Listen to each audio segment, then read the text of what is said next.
और उन्होंने कहा था कि पूरा लूट लिया है, पटना में भी लूट लिया है, एकदम वक्फ का कानून होना चाहिए।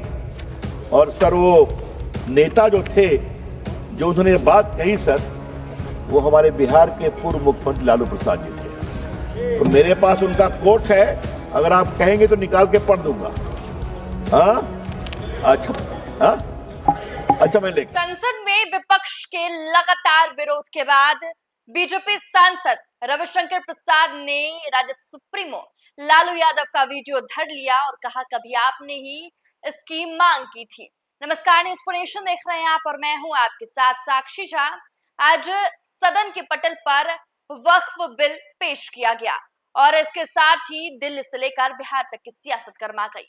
विपक्ष लगातार वक्फ संशोधन बिल पर सरकार को घेरते हुए नजर आ रही है। इसी बीच राज्य सुप्रीमो लालू प्रसाद यादव की एक वीडियो जो 2010 की बताई जा रही है, ये सोशल मीडिया पर कई बड़े नेता इस वीडियो को शेयर भी कर रहे हैं। तो वही लोकसभा के अंदर भी ये देखने को मिल रहा है कि किस तरीके से सत्ता पक्ष के जो नेता है वो लालू प्रसाद यादव की इस वीडियो को लेकर विपक्ष पर हमलावर नजर आ रहे हैं।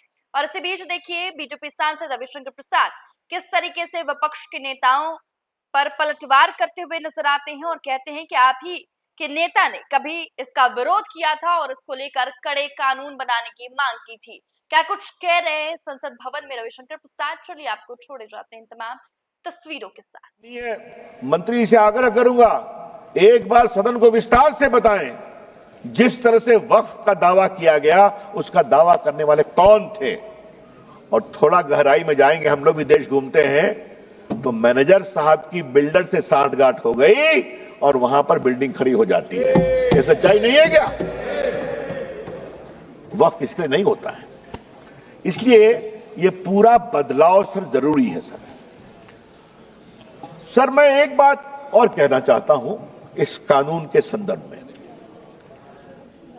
लेकिन उसके पहले सर हम एक बिहार के बड़े वरिष्ठ नेता को भी कोट करना चाहेंगे।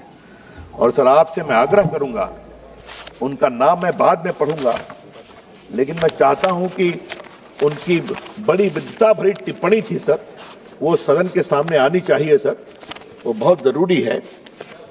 वो उस समय सर पार्लियामेंट में थे और उन्होंने कहा था कि पूरा लूट लिया है, पटना में भी लूट लिया है, एकदम वक्फ का कानून होना चाहिए। और सर वो नेता जो थे, जो उन्होंने ये बात कही सर, वो हमारे बिहार के पूर्व मुख्यमंत्री लालू प्रसाद जी थे। तो मेरे पास उनका कोट है, अगर आप कहेंगे तो निकाल के पढ़ दूंगा। अच्छा मैं लेकर दूंगा सर। किसने नहीं विरोध किया? और आज मैं विपक्ष को एक ही बात कहना चाहता हूं, कुछ तो दिल में झांकिए आप sir. I will take 5 minutes, I will conclude. कुछ तो दिल में झांकिए आप कि अगर वक्फ की संपत्ति की लूट हो, हम खामोश रहें? इसको सख्त करना बहुत जरूरी है सर। एक बात उन्होंने बार बार कही कि पहले हाईकोर्ट को भी पावर था। High court did not have any direct power. High court चाहे तो कॉल फॉर कर सकता है या कोई कंप्लेन कर सकता है। लॉ में कोर्ट जाना मना था और ट्राइब्यूनल ने कैसे कैसे काम किया ये भी आप जानते हैं। तो आज यहां पर कोर्ट में भी आप जा सकते हैं। और मैं माननीय मंत्री जी को सलाह दूंगा, मैं 2-3 ट्राइब्यूनल की कहानी जानता हूं, कृपया करके ट्राइब्यूनल ठीक ठाक चले, सिर्फ सेटिंग गेटिंग नहीं हो। यह भी बहुत जरूरी है कि ट्राइब्यूनल में ईमानदारी से फैसला होना चाहिए। सर मैं आपसे इसलिए कहता हूं कि जो बार बार आज कह रहे हैं, मैं इनसे एक सवाल पूछूंगा, मैं चाहूंगा कांग्रेस के भी जवाब दे इसको। आज क्रिश्चियन समाज क्यों दुखित है? वो चाहते हैं वक्फ में बदलाव हो। पूरे भारत के क्रिश्चियन समाज, केरला के क्रिश्चियन समाज, the Christian community and the churches are very very disturb by the encroachment of their property under the garb of Waqf. तो उनको लगता है बदलाव जरूरी है। अखिलेश जी, आपको भी कभी सोचना ही पड़ेगा, कभी आपको भी सोचना ही पड़ेगा। हा? जिस तरह चल रहा है, उत्तर प्रदेश में भी बहुत से क्रिश्चियंस हैं आपके लखनऊ के आसपास, मालूम है ना आपको? अच्छा चलिए सर, 2-3 बिंदु बस देके अपनी मैं बात समाप्त करूंगा सर। नंबर 1, आप इस बिल का विरोध करते हैं तो क्यों करते हैं? इसका जवाब नहीं दे रहे।